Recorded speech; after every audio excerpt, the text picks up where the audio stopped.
Oi, gente! Oi, turma 201, tudo bom com vocês? Aqui é a Rafaela, professora de Geografia, e na aula de hoje nós vamos fazer a revisão do capítulo 2 da apostila de Sociologia de vocês. O tema do capítulo é Estados Nacionais, Neoliberalismo e Desenvolvimento, ok? O primeiro tema do capítulo são os Estados Nacionais no século XX, tá? O que vai acontecer?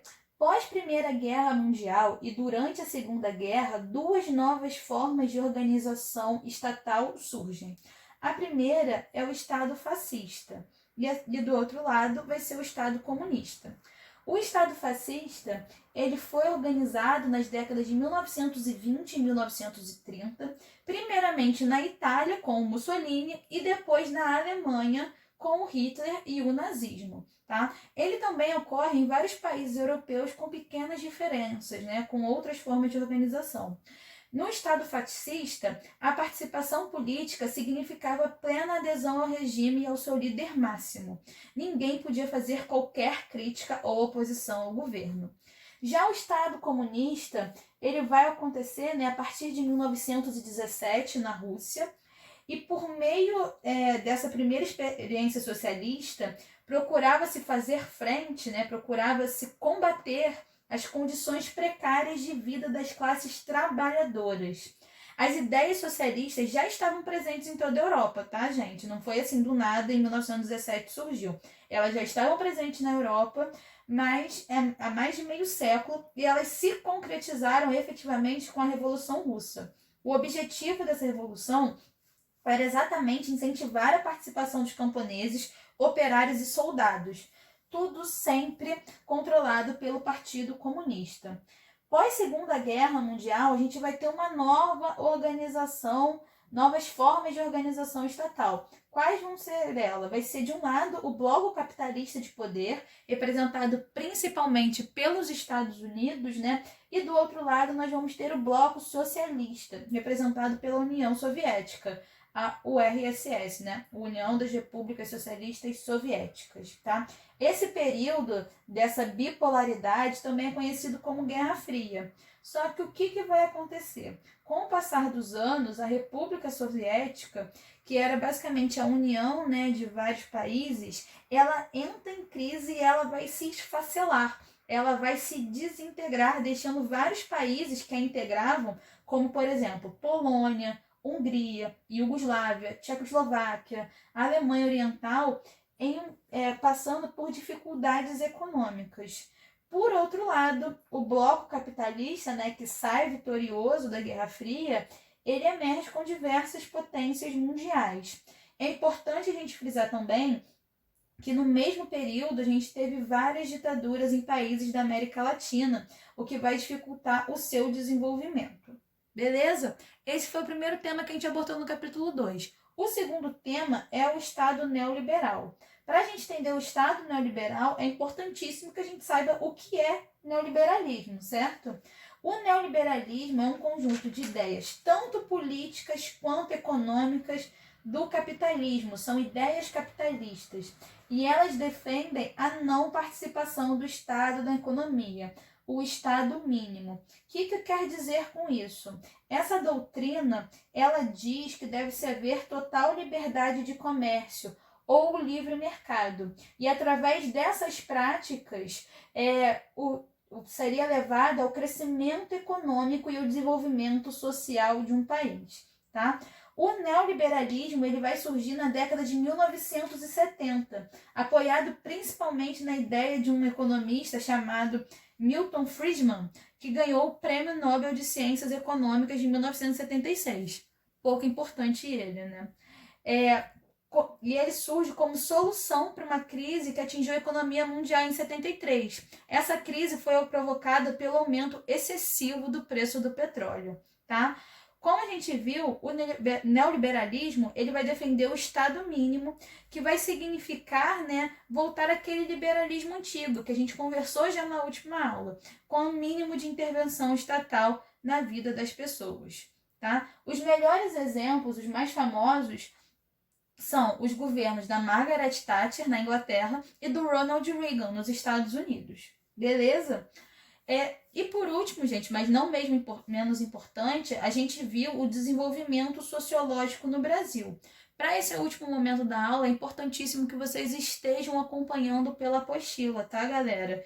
Por quê? A gente vai retomar, né? Vamos fazer uma retomada histórica do desenvolvimento sociológico no Brasil. Vamos fazer uma linha histórica e na apostila de vocês tá bem organizadinho, vai ajudar vocês a entenderem melhor.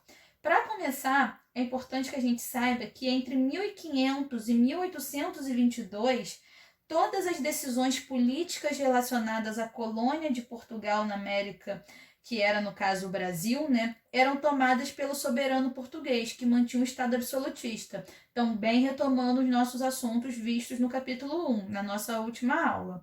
Ou seja, toda a estrutura de poder da colônia, né, toda a estrutura de poder aqui no Brasil estava ligada diretamente ao rei português. Total absolutismo. Já entre 1822 e 1889, da independência república, havia no Brasil um Estado imperial que era organizado constitucionalmente com poderes executivo, legislativo e judiciário. No entanto, existia um quarto poder. Que poder era esse? O poder moderador. E esse poder ele era exercido pelo imperador e, adivinhe, ele ficava acima dos outros 3 poderes. Já entre 1889 e 1930, a gente vai ter o período conhecido como República Velha. Esse período ele é marcado por uma presença militar muito forte, tá? Tanto que a República no Brasil ela vai surgir de um movimento dessa cúpula militar, tá bem? Já entre 1930 e 1945, nós tivemos o período dos governos do Getúlio Vargas. O Brasil teve, durante esse período, 2 constituições. A de 1934, que tinha um fundamento liberal, ou seja, de uma intervenção mínima do Estado, e a de 1937, com uma inspiração fascista e autoritária. Tá? É importante a gente frisar que o Getúlio Vargas ele chega ao poder através de um golpe de Estado e implanta no país, implanta aqui no Brasil, o chamado populismo. O que é um populismo? São um conjunto de práticas, tá, gente?